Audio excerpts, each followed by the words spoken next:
আসসালামু আলাইকুম। বাংলা সংবাদে সবাইকে স্বাগত জানাচ্ছি। আমি চিন্তিয়া হক। শুরুতেই সংবাদ শিরোনাম।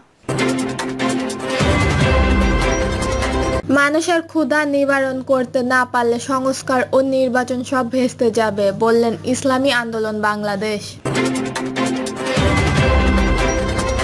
এদিকে আবু সাইদের হত্যায় জড়িত থাকার অভিযোগে রোকেয়া বিশ্ববিদ্যালয়ের 4 শিক্ষার্থীর হলের আসন বাতিল।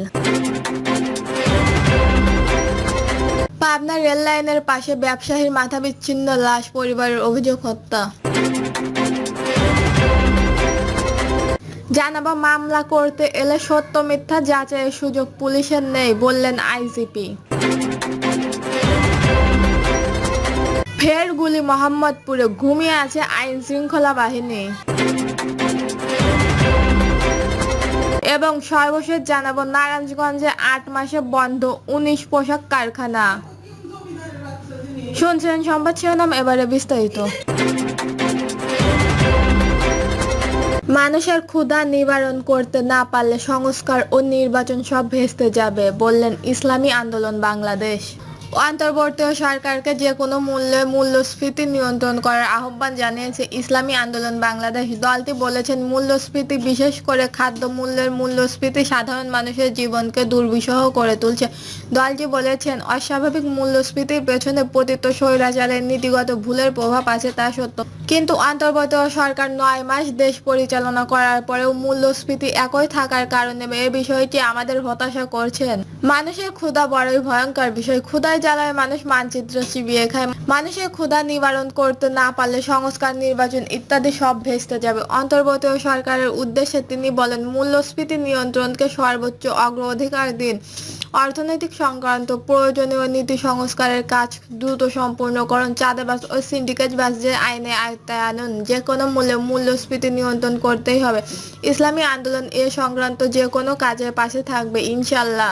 মূল্যস্ফীতি, বিশেষ করে খাদ্যপণ্যের মূল্যস্ফীতি সাধারণ মানুষের জীবনকে দুর্বিষহ করে তুলেছে উল্লেখ করে বিবৃতিতে বলা হয়, মানুষের আয় বাড়ছে না, কিন্তু প্রায় 10% বেশি মূল্যে খাবার কিনতে বাধ্য হচ্ছে। জীবন পরিচালনা করা এবং জীবন যুদ্ধে রূপান্তরিত হয়েছে। দক্ষিণ এশিয়ার মধ্যে বাংলাদেশের সবচেয়ে মূল্যস্ফীতি বিরাজ করছে। বিষয়টি সাময়িক ব্যর্থতার প্রতীক হয়ে আছে। ইসলামী আন্দোলনের মহাসচিব বলেন, শ্রীলঙ্কা ও পাকিস্তান ভয়ঙ্কর মূল্যস্ফীতি নিয়ন্ত্রণে নিয়ে এসেছে। দক্ষিণ এশিয়ায় অন্য দেশগুলোর মূল্যস্ফীতি নিয়ন্ত্রণে সাফল্য পাচ্ছে, কিন্তু এখানে অবস্থা আগের মতোই থেকে গেছে।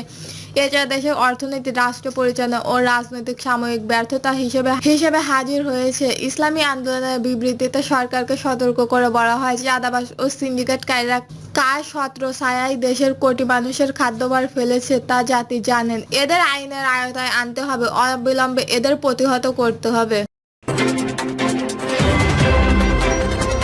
আবু সাইদের হত্যায় জড়িত থাকার অভিযোগে রোকেয়া বিশ্ববিদ্যালয়ের 4 শিক্ষার্থীর হলের আসন বাতিল। রংপুর বৈষম্য বিরোধী ছাত্র আন্দোলনের হামলা ও আবু সাইদের হত্যাকাণ্ডের ঘটনা বহিষ্কৃত বেগম রোকেয়া বিশ্ববিদ্যালয়ের 4 শিক্ষার্থীর হলের আসন বাতিল করেছে বিশ্ববিদ্যালয় কর্তৃপক্ষ।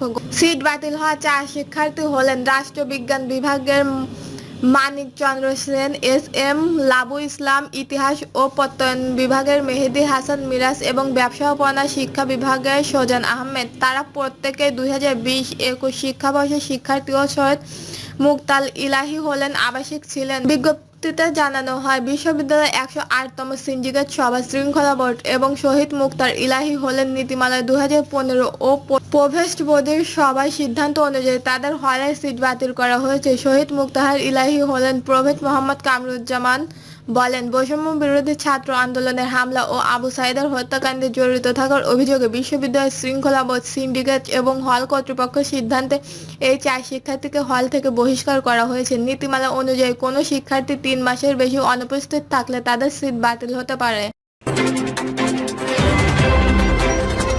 পাবনা রেল লাইনের পাশে ব্যবসায়ীর মাথা বিচ্ছিন্ন লাশ, পরিবারের অভিযোগ হত্যা। পাবনা ঈশ্বরদীতে বাদশা হোসেন নামের এক ব্যবসায়ীর লাশ উদ্ধার করেছে পুলিশ।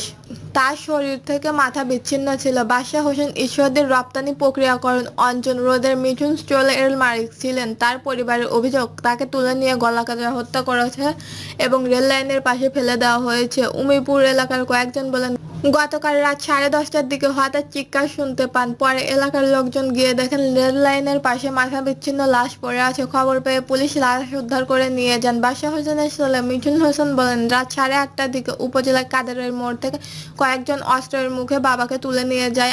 আমরা অনেক খোঁজাখুঁজি করি, পরে পুলিশ বাবার মরদেহ উদ্ধার করেন। মিঠুন হোসেন আলো বলেন, কিছুদিন আগে মুঠোফোনে তার বাবার কাছে বড় অঙ্কের চাঁদা দাবি করা হয়েছে। টাকা না দেওয়ায় দুর্বৃত্তরা তাকে অপহরণ করে হত্যা করেছেন। পরে ঘটনাতে আত্মহত্যা বা দুর্ঘটনা বলে চালানোর জন্য রেল লাইনের পাশে মরদেহ ফেলে রাখা হয়েছে। ঈশ্বরদী রেল লাইনের থানার ভারপ্রাপ্ত কর্মকর্তা জিয়াউর রহমান বলেন, প্রাথমিকভাবে মনে হচ্ছে এটি আত্মহত্যা, তবে বিষয়টি নিশ্চিত হতে মরদেহ ময়নাতদন্তের জন্য পাবনা জেনারেল হাসপাতালের মর্গে পাঠানো হয়েছে।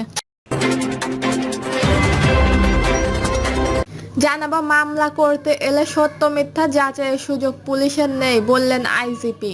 বাংলাদেশ পুলিশের মহাপরিদর্শক বাহারুল আলম বলেছেন, কেউ মামলা করতে এলে সেটা সত্য মিথ্যা যাচাই করার সুযোগ পুলিশের নেই। মামলা এখন সবাই নিজের হাতে নিজেই নিয়ে আসে, সেটি পুলিশকে মামলা হিসেবে রুজু করতে হয়, যাচাই করার সুযোগ নেই। তিনি আরো বলেন, পরে তদন্ত করে যেটা হয়, অভিযোগ কতটুকু সত্য কতটুকু মিথ্যা, সত্যটুকু তদন্ত উঠিয়ে আমাদের আদালতে পাঠায়। দেশবাসীর উদ্দেশ্যে ভুল ত্রুটি ধরিয়ে দেওয়ার আহ্বান জানিয়েছে আইজিপি। বলেন, 5ই আগস্টের পর অনেক অসৎ উদ্দেশ্য মানুষের কাছ থেকে টাকা পয়সা আদায়ের জন্য, হ্যারাস করার জন্য মামলা করে।